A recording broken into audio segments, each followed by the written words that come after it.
Assalamualaikum Bu Ina, selamat sore. Waalaikumsalam Bu Ina, selamat sore juga. Alhamdulillah ya, akhirnya kita bisa bertemu kembali dan kita sudah sepakat ya bahwa hari ini kita akan ngobrol-ngobrol sebelum melaksanakan observasi. Nah Ibu, apa sih harapan atau tujuan dari obrolan kita hari ini? Harapannya tentu ingin mengetahui ya, mungkin ada saran atau ide nanti ketika saya melaksanakan pembelajaran di kelas esok hari. Apa sih tujuan pembelajaran dan materi yang ingin dilaksanakan di kelas? Kalau materi mengenai pendidikan Pancasila dan tujuan pembelajaran itu yang pertama, anak-anak bisa menyebutkan atau mengetahui arti dari gotong royong, kemudian dapat menyebutkan macam-macam gotong royong, dan yang ketiga itu anak-anak bisa mengetahui dan melaksanakan kegiatan gotong royong baik itu di rumah ataupun di sekolah. Untuk mencapai tujuan, tadi ada 3 tujuan ya, Ibu sudah menyampaikan. Nah, apa sih persiapan yang sudah Ibu lakukan supaya tercapai tujuan yang sudah Ibu rencanakan? Kalau persiapannya itu saya sudah membuat modul ajar, kemudian menyiapkan juga bahan-bahan dan media pembelajaran untuk dilaksanakan besok. Alhamdulillah ya, persiapannya sudah cukup matang gitu ya Bu. Nah, bagaimana skenario pembelajaran atau gambaran dari pembelajaran yang akan Ibu lakukan ketika nanti di observasi? Gambarannya yang pertama anak-anak berdoa, kemudian mengecek kehadiran, selanjutnya memberikan teknik stop ya, mindfulness, jadi biar anak-anak itu pikirannya itu di dalam kelas gitu sebelum menerima materi yang akan disampaikan. Setelah itu baru masuk ke materi. Di dalam materi pun saya berencana ingin bisa memfasilitasi baik itu anak-anak yang gaya belajarnya kinestetik, audio maupun visual dengan cara memberikan gambar, kemudian tayangan audio visual dan juga bola-bola gitu buat anak-anak kinestetik. Nah, dari rangkaian skenario pembelajaran yang Ibu sudah ceritakan itu area pengembangan gitu, yang ingin kita observasi itu di area mana saja, di ranah apa saja? Yang pertama di ranah pengetahuan. Jadi anak-anak tetap ya harus mengetahui arti dari gotong royong itu. Kemudian dari aspek keterampilannya diharapkan dapat melaksanakan gotong royong baik di rumah ataupun di sekolah. Lalu area pengetahuan, ada lagi selain area pengetahuan? Ada sikap ya, sikap ditanamkan juga dari mereka bergotong royong, mereka akan muncul sikap tanggung jawab, jadi masuk juga area sikapnya. Bagus sekali ya Bu, area pengembangannya. Nah, apakah ada tantangan khusus atau kesulitan-kesulitan yang kira-kira Ibu akan hadapi ketika proses pembelajaran atau proses penyampaian materi pembelajaran?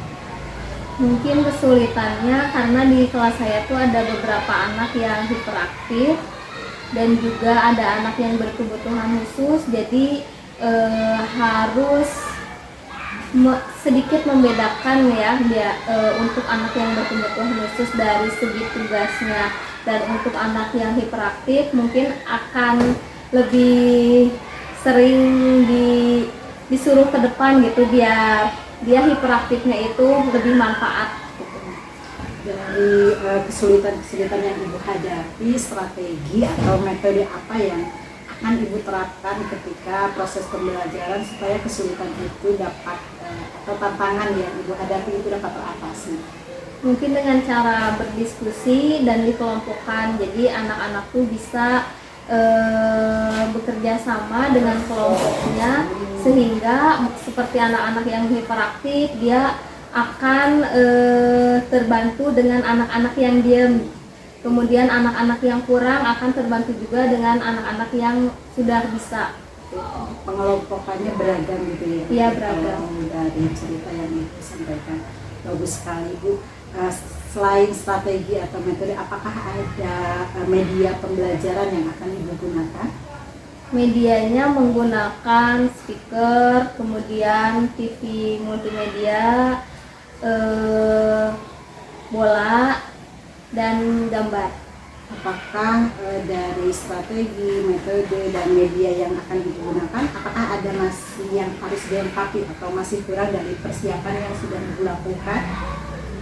Mungkin harus dipersiapkan aja sebelum dilaksanakan, seperti dicek dulu tayangan-tayangannya, karena takutnya ketika pembelajaran terus tiba-tiba nggak bisa dijalankan kan itu jadi masalah juga, sehingga harus dipersiapkan sebelum pelaksanaan aja seperti itu. Bagus sekali ya, jadi dicek dulu gitu Iya, ya. dicek dulu.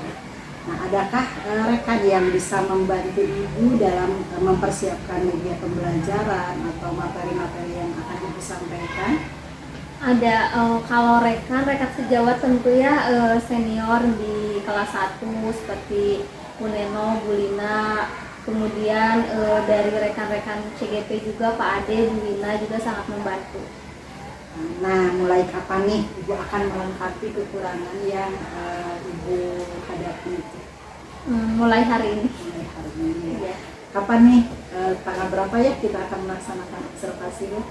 Tanggal 1 hari Jumat. Tanggal 1 ya, mudah-mudahan lancar ya Bu. Iya. Nah, dari rangkaian obrolan yang sudah kita lakukan, apa nih yang Ibu dapatkan gitu dari obrolan kita ini? Dari yang saya dapatkan, pertama saya dapat mengevaluasi ya, dapat mengetahui apa persiapan yang kurang, yang harus dilengkapi, jadi lebih tahu dan jadi lebih siap lagi untuk melaksanakan. Terima kasih Ibu. Ya, sama-sama. Sudah ngobrol-ngobrol hari ini.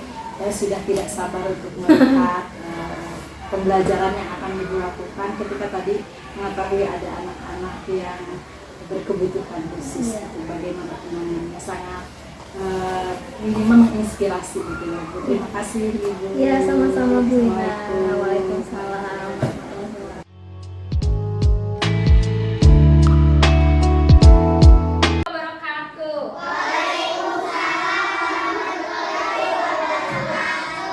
Anak-anak, hari ini kalian gimana kabarnya? Baik, alhamdulillah ya.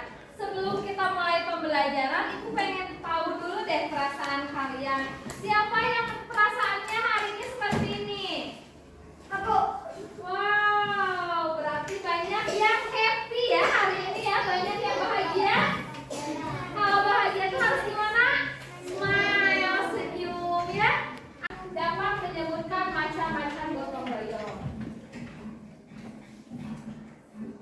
Oke, sebelum ke pembelajaran, Ibu ingin kalian duduk yang tenang,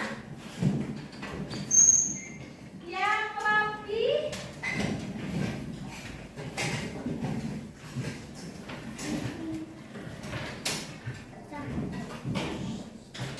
hentikan apapun yang sedang kalian lakukan,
waktunya cek.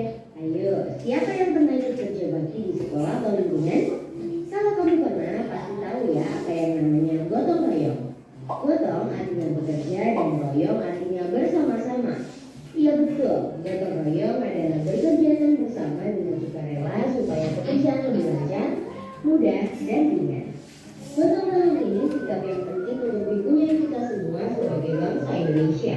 Saking pentingnya gotong royong sudah tertuang dalam Pancasila sila ketiga yaitu Persatuan Indonesia. Tidak heran karena gotong royong adalah warisan kepribadian bangsa yang sudah berakar kuat dalam kehidupan sehari-hari masyarakat Indonesia. Dan khusus untuk para pelajar, gotong royong termasuk dalam salah satu profil belajar Pancasila nih. Lalu apa ya manfaat melakukan gotong royong? Ada 3 kecakapan yang bisa kamu kembangkan dengan sikap gotong royong. Pertama, kolaborasi. Kamu jadi terbiasa kolaborasi atau bekerja sama dengan orang lain untuk menyelesaikan suatu pekerjaan. Ketika kolaborasi dengan orang lain, kamu jadi mengasah kemampuan komunikasi dan berorganisasi. Artinya, kamu jadi terbiasa mengambil peran dalam kelompok dan bertanggung jawab untuk menjalankan peran itu dengan baik. Ini tentunya kemampuan yang berguna ketika kamu dewasa nanti di kehidupan maupun di dunia kerja. Kedua, kepedulian. Karena melakukan pekerjaan bersama-sama dan saling tolong-menolong, kamu jadi menjalin hubungan yang baik dengan orang lain. Lama-kelamaan, tumbuhlah kebersamaan, saling menghargai dan rasa persatuan dalam kelompok gotong royong. Ini artinya kamu memupuk kepedulian terhadap orang lain. Dengan kepedulian bersama, lingkungan kita pun jadi damai dan aman. Terakhir, berbagi. Ketika gotong royong, pastinya kamu berbagi waktu dan tenagamu dalam menyelesaikan pekerjaan. Tidak hanya itu, kamu mungkin juga berbagi informasi dan ilmu yang kamu punyai demi kemajuan bersama. Nah, tentunya informasi dan ilmu tidak berkurang ya kalau dibagi. Malah dengan saling berbagi, makin banyak informasi dan ilmu yang kita punyai. Wah, banyak ya manfaat gotong royong. Lalu gimana dong biar kita bisa memiliki sikap gotong royong? Ada beberapa cara nih. Kalau misalnya keluarga, bisa kamu biasakan membantu ibu di rumah. Misalnya bantu memasak, mengepel, mencuci piring. Pekerjaan jadi cepat selesai dan kamu jadi lebih disayang ibu. Kalau di lingkungan sekolah ada banyak kesempatan untuk gotong royong. Misalnya kegiatan membersihkan sekolah atau tugas kelompok. Nah, kalau ada kesempatan ini, kamu kerjakan dengan sungguh-sungguh ya. Berusahalah untuk menjalankan peran dengan baik dan memberi lebih pada kelompokmu. Terakhir, di lingkungan masyarakat, kamu bisa ikut kerja bakti yang tenaga besar. Tapi tetap bisa bantu-bantu pekerjaan yang lebih ringan seperti membersihkan peralatan atau membawakan minuman. Apapun bentuk bantuanmu pasti dihargai dan menambah suasana kekeluargaan. Nah, itu dia sikap gotong royong dan apa saja yang bisa kamu lakukan untuk memupuk sikap baik ini. Sekarang aku mau tanya nih, kapan kamu terakhir gotong royong dan di mana? Ayo, apa? Air gotong royong. Apa? Lupa lagi bu, lupa lagi. Kemarin? Atau hari Tanggal apa? 10 Hari apa? Hari apa? hari Senin. Hari Senin apa gotong royongnya kamu? Lihat apa? Ngapain gitu? Membersihkan Membersihkan apa? Membersihkan sampah di mana?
Di lingkungan sekolah apa aja?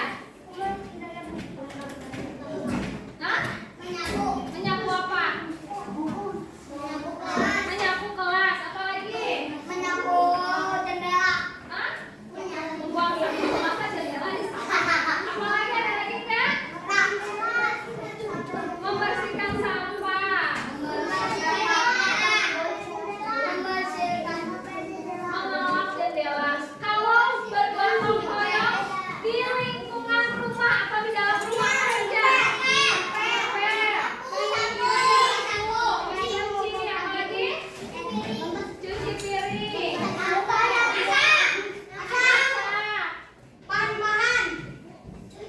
Memasak. Ya, dapur. Nah, itu di lingkungan rumah.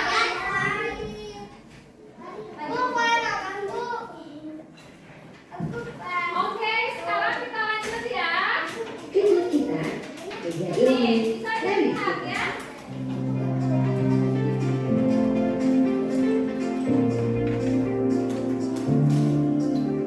Ya.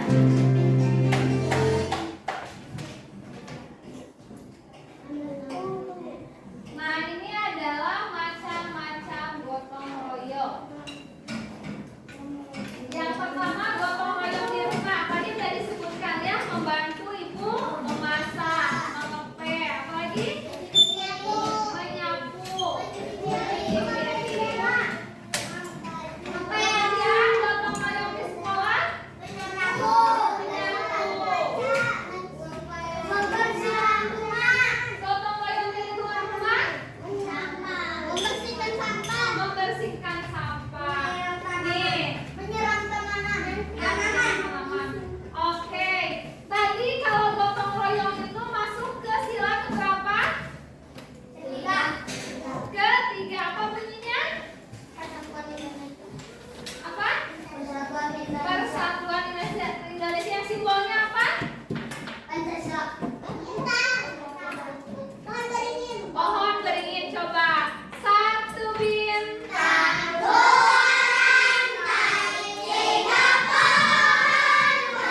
melahirkan hewan lain yang kedinginan, membeku, dan lapar.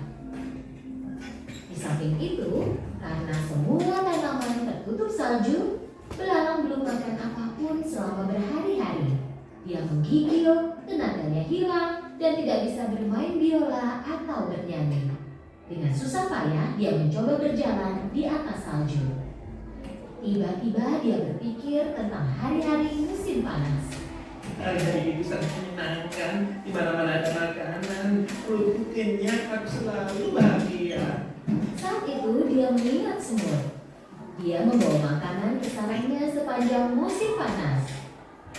Kemudian dia menyadari kalau dia tidak suka ide ini. Dia mengejek semut selama musim panas. Dia bertanya-tanya apa semut yang membantunya, dan sekarang cuaca terlalu dingin bagi belalang untuk berjalan. Ini bukan saatnya dagang gengsi. Aku harus menemukan sarang semut dan minta bantuannya. Dia berjalan lurus ke sarang semut. Dia berdiri di depan pintu dan berteriak. Apa ada orang di sana? Tolong bantu aku. Siapa itu? Dari dalam sarang dia mendengar keributan. Belalang menjawab dengan sisa tenaganya. Temanku semut, ini aku belalang. Tolong biarkan aku masuk. Setelah mendengar keributan itu, Ratu semut mendekati semut kecil. Ada apa? Siapa yang butuh bantuan? Hanya belalang pemalas yang duduk bernyanyi sepanjang hari, ratuku. Kupikir dia lapar dan minta bantuan. Siapapun yang mendatangi pintu kita dan meminta bantuan tidak boleh kita tolak. Ratu dan semua semut lain mendekati pintu depan sarang dan membukanya. Belalang terbaring di salju karena sudah sangat lemah.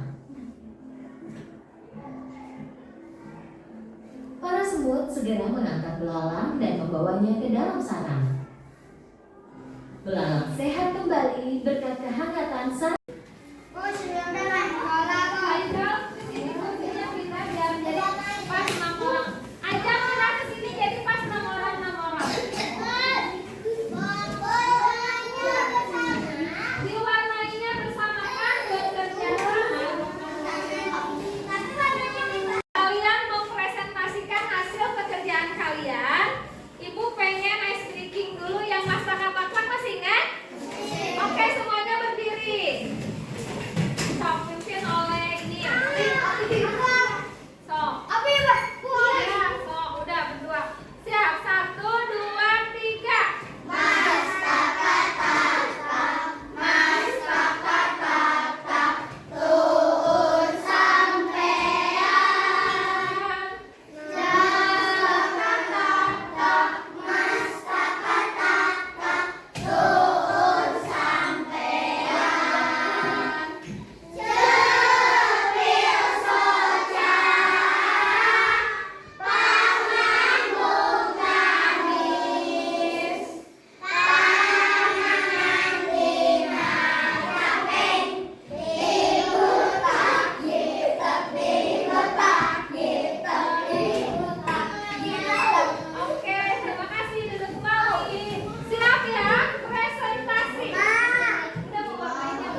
Assalamualaikum Bu Gina. Waalaikumsalam Bu Lina.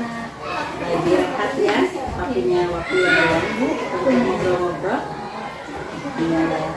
Ya, terima kasih Ibu, setelah kemarin kita melaksanakan supervisi akademi dan sudah melaksanakan pembelajaran, kita ngobrol-ngobrol ya. Dan sebenarnya obrolan kita hari ini kita sudah sepakati ya di kelas praobservasi. Nah, kira-kira apa sih harapan Ibu dari obrolan kita hari ini? Harapan saya setelah obrolan ini bisa merefleksi pembelajaran yang hari kemarin telah dilaksanakan. Refleksi ya, berarti apa sih perasaan yang dirasakan setelah kemarin melaksanakan proses pembelajaran?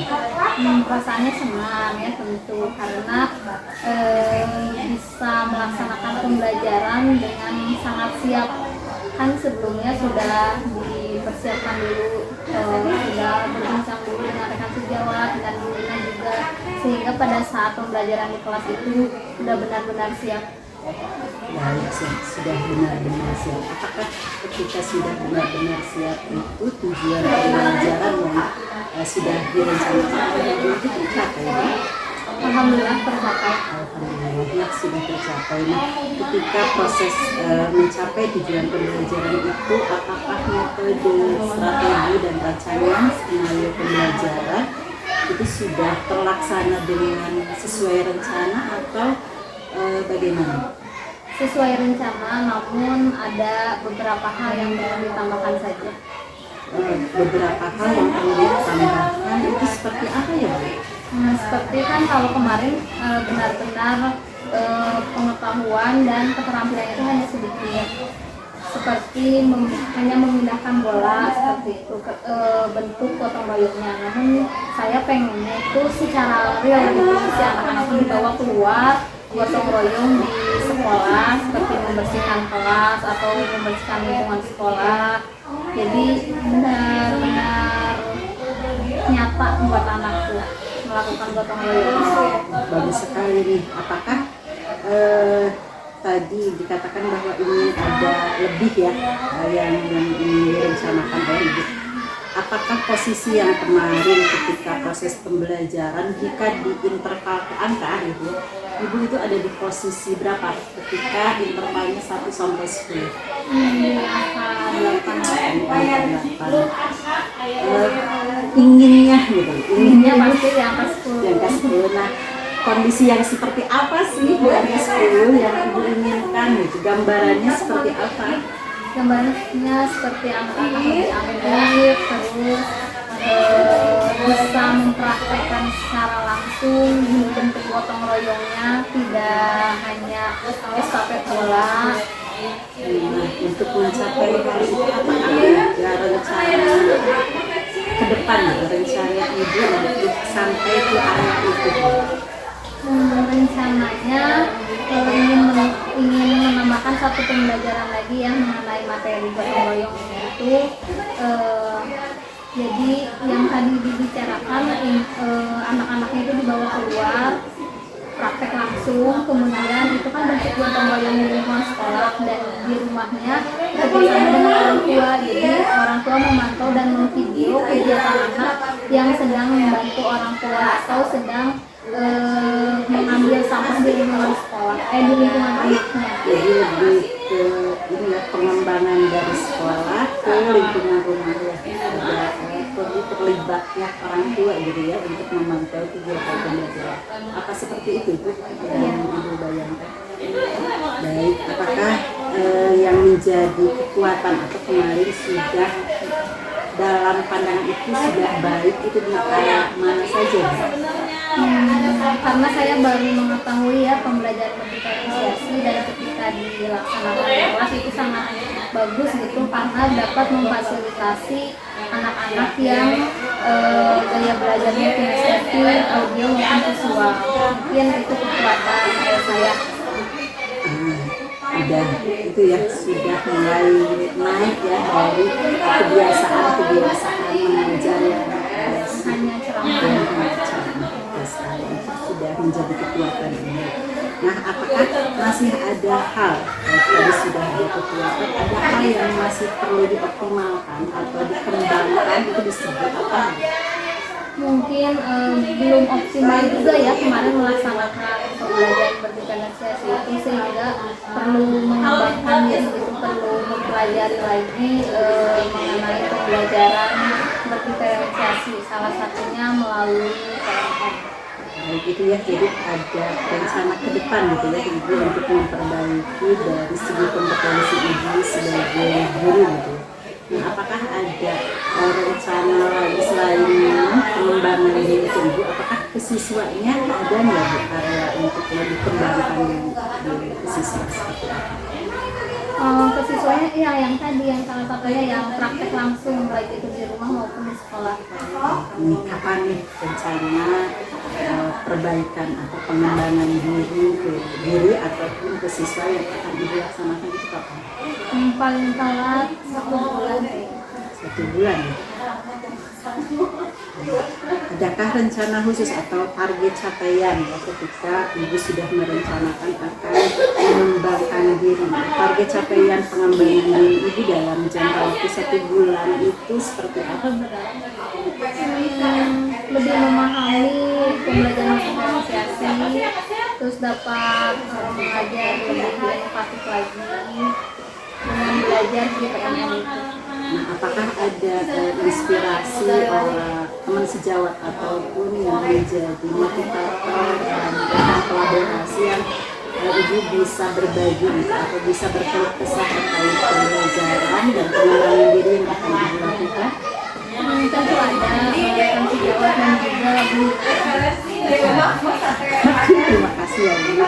Setelah percakapan ini, pelajaran apa sih yang kita petik gitu ya dari obrolan kita hari ini?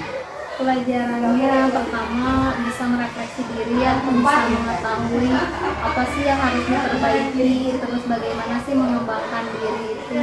Jadi merasa lebih terbuka gitu setelah obrolan itu. Jadi lebih semangat untuk belajar mengembangkan diri juga. Terima kasih ya Bu atas percakapan hari ini. Mudah-mudahan kita ke depan bisa bertemu kembali. Udah 1 bulan ya. Nanti setelah Ibu melaksanakan pengembangan diri, nah kita ngobrol-ngobrol lagi ya Bu bagaimana hasilnya dan diterapkan ke anaknya itu seperti apa. Terima kasih atas waktunya ya Bu. Sampai jumpa kembali. Assalamualaikum.